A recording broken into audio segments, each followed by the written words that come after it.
Alright, so some people might say that I think my video's out, and I don't know how well I think my video's out, but this one is crazy important to me.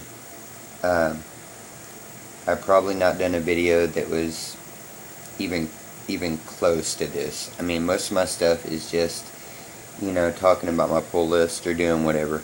This is really, really important to me. It's kind of a response to Reader 1717, talking about adjusting her pull list to strong female characters, and that involved capes, and that she'd been a long time independent reader, and so now that she was adjusting her pull list, she was tending more towards capes.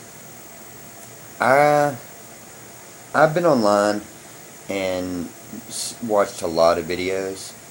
Most people's pulls are about 9 to 12 titles. I pull generally between 16 and 26. I don't know. I mean, depends on what week it is. But my titles are all about strong female characters. And about probably 70 to 80% of my books are female-centric books. Those are the characters that I enjoy. I don't know why that is. It's probably because I started reading Fantastic Four whenever I was young, and still to this day, Sue Richards is, my favorite character. I think she's one of the smartest people in comics, outside of Batgirl. But,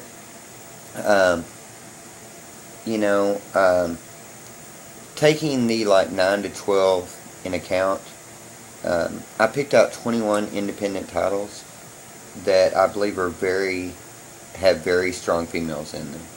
And, I just kind of want to talk about that now. First of which is Supreme Blue Rose. This series is just, it's amazing. And, I'm a Warren Ellis fan, so, it's easy for me to say that, but, the lead character in this, female, and everything that's going on, her sorting it down, it's kind of a crime drama thing. That is just an excellent title. Also along Warren Ellis is Trees. All of the main characters in this book, the strong characters in this book, are females. The Antarctic is led by a female. The Chinese province, although the central character is a male, it revolves around the female interaction going on there and what's going on with him. I think that maybe some writers do female storylines better than others, and I think that maybe that Warren Ellis is, one of those guys. Most everybody in this, the Paris story, mainly dominated by the female. Most everything in that book is a female dominance. Manifest Destiny. The men in this book don't have any clue. Sacagawea is the only person that can kill anything. And the female that's on the boat right now with Lewis, she's as smart as he is. She's an equal, which in a storyline that takes place in the 1880s or whatever this is, 1820s. I don't know. I'm not real familiar with Lewis and Clark, but that's kind of something, right? Hexed. This book is entirely about females. All your main top 4 characters, all females. Boom Studios. Great book. I wish I saw more people read this, because it's an excellent book. But extremely strong females. All the way down to the demons. There's 2 males in this book. I don't like it, but Umbral. It's a heavily female-dominated book, and while I don't really care much for the way the storyline is, for my own reasons, I mean, it's a good book, and I understand why people like to read it. I don't understand the Rolling Stones, but it doesn't mean that they're not good. Most of Rick Remeder, Deadly Class, while the central character is a male, everything that evolves around him seems like it has to do with a female perspective of how the story's going. Whether or not it's the killings that went on in Vegas or what's going on in this current storyline, anything. I mean, it basically has to do with a female. Black Science, the whole story is set up because the fact they want to go and find the mom and all of this stuff, and then the dad dies and she takes over. I mean, very, female centric. The most of which is Low. I mean, this book is entirely about the mom trying to be the optimistic voice and lead them in a direction that'll save humanity, Wayward. Love this book. Anybody who likes Buffy the Vampire Slayer should be on this title. It's a very good book. The central character is a female. The backup is that her mom.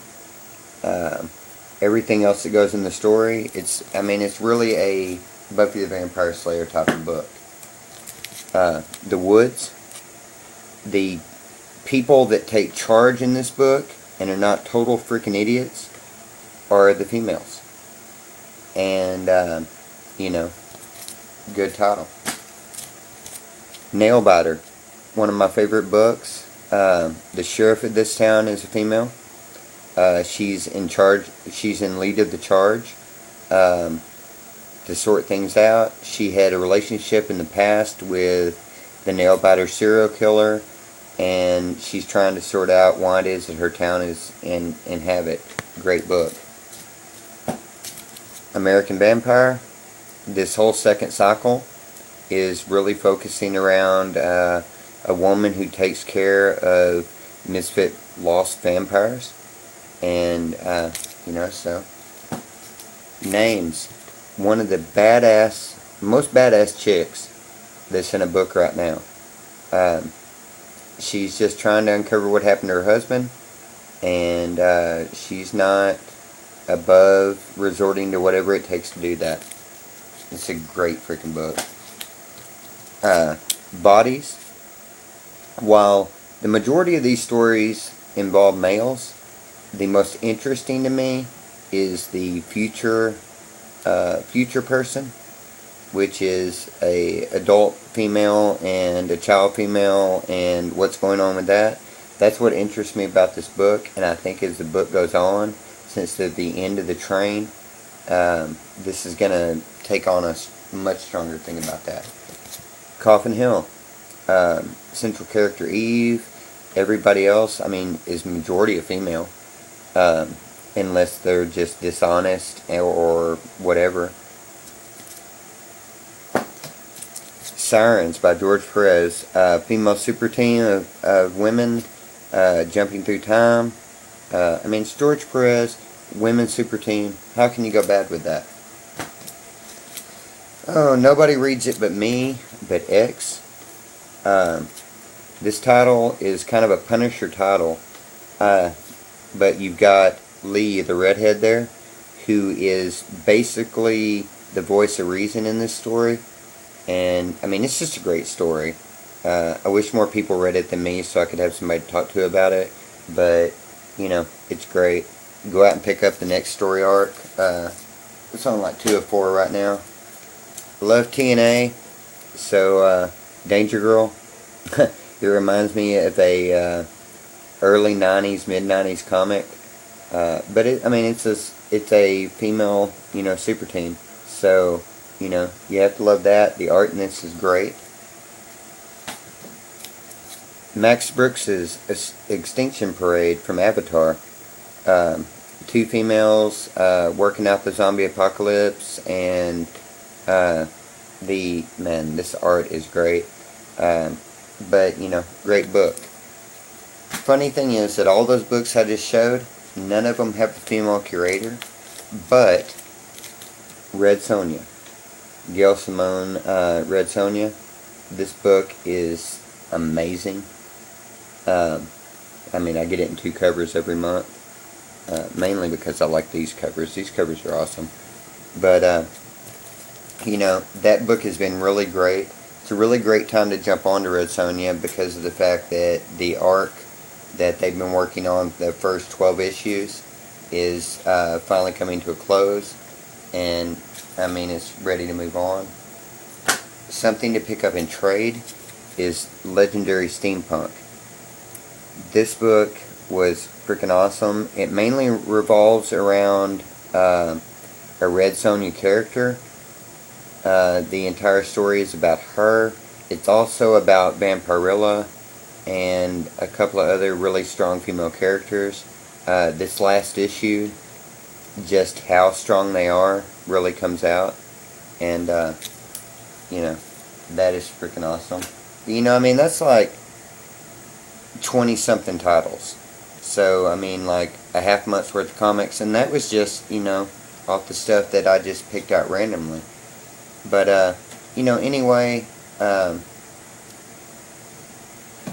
don't know what to say. Read more comics. And I'll get off here and do the same, because I don't need this video going forever.